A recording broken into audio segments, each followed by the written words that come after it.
Guys and welcome to another edition of kick off conversation. तो भाई आज हम बात करेंगे ग्रुप डी की और ग्रुप ई की, जहां पे हमने कल बहुत ही खतरनाक मुकाबले देखे। First of all we saw Romania defeating Ukraine which was a one sided affair जो बहुत सारे लोगों ने प्रेडिक्ट नहीं किया था, and it was their biggest win in any tournament, in any international tournament. तो भाई ये was a big thing for Romania yesterday.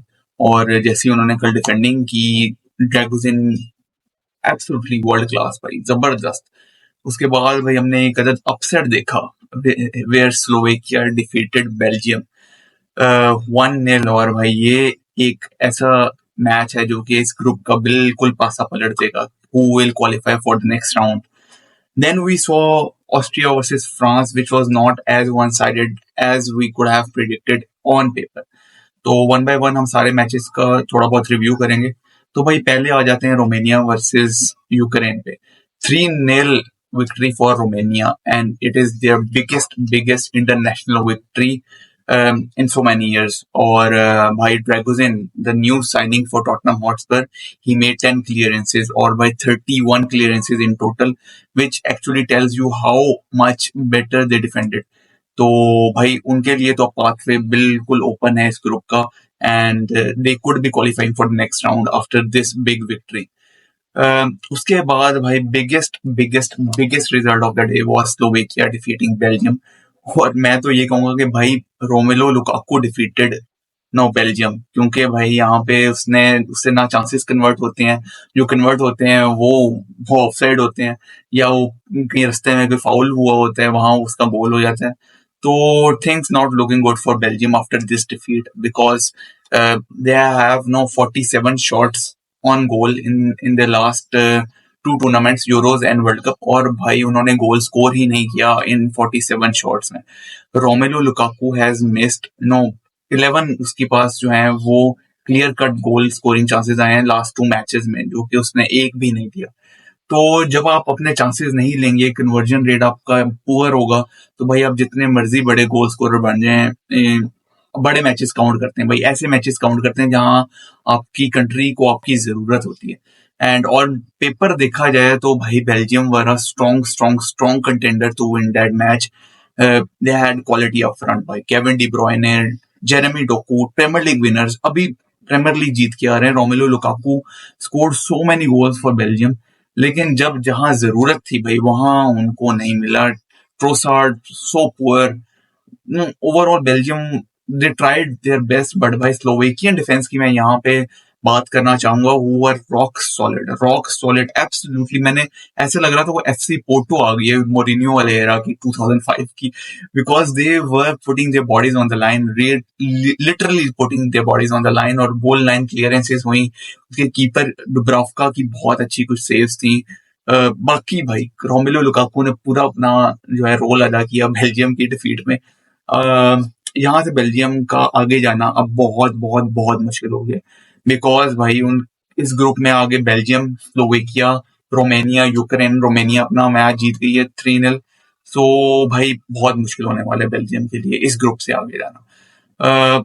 बाकी बात हम कर रहे हैं भाई last match of the day, जहां हमने देखा फ्रांस डिफीटिंग ऑस्ट्रिया बाय 1-0, और वो एक गोल भी फ्रांस ने स्कोर नहीं किया, वो भी ऑस्ट्रिया ने स्कोर किया। तो भाई इससे अंदाजा लगाया जा सकता है कि भाई फ्रेंच टीम को किस कदर मुश्किलात का सामना था। और hats off to this Austrian international team managed by Ralf Rangnick, जिसको इंग्लिश मीडिया ने क्या क्या निकाल दिया था कि भाई ये कौन है, इसको क्या मैनेज करना आता है, ये क्या कर रहा है, ये वो फलाना जिनका। तो भाई आपने रात देखा हाउ गुड ड्रिल्ड दे वर, और किस तरह से उनकी खतरनाक प्रेसिंग थी। और this team is French team is absolutely world class team. On paper they are absolutely nowhere near Austrian team. तो यहाँ पे फ्रांस को स्कोर करने से रोकना, उनको इतनी कुत्तों की तरह प्रेस करना, भाई इजी बात नहीं है। और आपके पास कुछ खास प्लेयर्स भी नहीं है। कौन प्लेयर है ऑस्ट्रिया के, आप किसी apart from Sabitzer, I don't think so they have a really good squad, but they performed like a really good team on paper. और जहां हमने देखा they created many chances in the final third, वो थोड़े वो डगमगा गए because they don't have really a solid number 9 up front. बाउम gardener के पास एक बहुत ही अच्छा चांस था, स्पिट्जर ने बहुत अच्छा बना के दिया उनको, और वहां पे अगर ऑस्ट्रिया ने गोल कर दिया होता तो भाई फ्रांस के लिए बहुत मुश्किल था फिर आगे कम बैक करना। फ्रांस का एक्सजी बहुत अच्छा था, but they miss their chances, they had X G of 2.13 which बहुत अच्छा एक्सजी है, but they miss their chances, और यही बात है, इसीलिए किलियन एम्बापे का अभी तक यूरो चैंपियनशिप में कोई गोल नहीं है। तो फिर उनको रात उनकी नाक की हड्डी भी टूट गई, फ्रैक्चर लग रहा है, might be missing the next matches because it's not looking good for no Kylian Mbappe. तो बट स्टिल ये आपने मैड्रिड फैंस ने रात देख लिया होगा कि भाई Mbappe could play anywhere in the front three. उसने स्टार्ट लेफ्ट साइड से किया, फिर वो सेंटर में भी खेला, फिर वो राइट साइड पे जो उसने जो गोल हुआ वो असिस्ट एम्बापे का था, तो that was on the right side जो आपने देखा। तो he can play anywhere in the front three.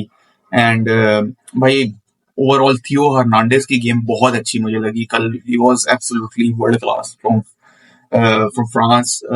उसके बाद बात मैं यहाँ करना चाहूंगा एनगोलो कांटे की।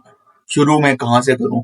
हम काफी चेल्सी के डेज में हम कहते थे भाई 70% of the world is covered by water and the rest by N'Golo Kante. तो रात हमने एनगोलो कांटे का जो कमबैक देखा फ्रांस इंटरनेशनल टीम में, भाई that is going to be tricky, that is going to be tricky in this Euros। और भाई hats off to Didier Deschamps जिसने कैमाविंगा को बेंच किया, चाउमिनी को बेंच किया, two Champions League winners for Real Madrid, और हमें से कोई ये प्रिडिक्ट नहीं कर पा रहा था कि भाई आउट ऑफ द ब्लू आप एनगोलो कांटे को लाके आप टीम में उसको स्टार्ट करवाएंगे। और रात एनगोलो कांटे ने बता दिया भाई कि कितनी फ्रांस को उनकी जरूरत है। He was covering every every blade of the grass yesterday। तो भाई जबरदस्त N'Golo Kante man of the match as well. I think he played for France after 2 or 3 years, लेकिन कोई मैच फिटनेस या उसकी कमी महसूस नहीं हो रही थी। Covered for Saliba really good,